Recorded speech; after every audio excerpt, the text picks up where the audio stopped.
ஈரோடு மாவட்டம் கொடுமுடி அருகே இருசக்கர வாகனத்தில் சென்ற பெண் அவ்வழியே சென்ற மண் லாரியை முந்த முயன்றபோது நிலை தடுமாறி கீழே விழுந்த நிலையில் தலை மீது லாரி ஏறி சம்பவ இடத்திலேயே பரிதாபமாக உயிரிழந்தார். இந்த நிலையில் விபத்து ஏற்படுத்திவிட்டு தப்பி ஓடிய லாரி ஓட்டுநரை போலீசார் தேடி வருகின்றனர். கூடுதல் விவரங்களோடு இணைகிறார் எமது செய்தியாளர் சக்தி. அவரிடம் பேசலாம். வணக்கம் சக்தி, விவரங்கள். வணக்கம் வருளா. ஈரோடு மாவட்டம் கொடுமுடி அருகே தலவம்பாளையம் பகுதியில் தனியாருக்கு சொந்தமான மண் லாரி ஒன்று சாலைக்கூட்டு நோக்கி சென்று கொண்டிருந்தது. அப்போது அதே வழியில் பின்னே பெண் ஒருவர் தனது இருசக்கர வாகனத்தில் சாலைக்கூதரின் வழியாக ஒட்டக்கடை என்ற பகுதியை நோக்கி சென்று கொண்டிருந்தார்.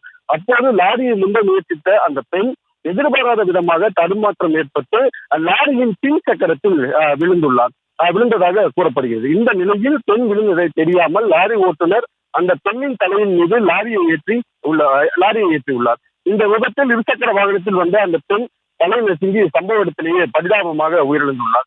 மேலும் இது குறித்து கொடுமுடி காவல் நிலையத்திற்கு தகவல் கொடுக்கப்பட்டு சம்பவ இடத்திற்கு வந்த காவல்துறையினர் உடலை கைப்பற்றி பிரேத பரிசோதனைக்காக கொடுமுடி அரசு மருத்துவமனைக்கு அனுப்பி வைத்துள்ளனர். மேலும் வழக்கு பதிவு செய்து தப்பியோடிய லாரி ஓட்டுநரை கொடுமுடி காவல்துறையினர் தீவிரமாக தேடி வருகின்றனர்.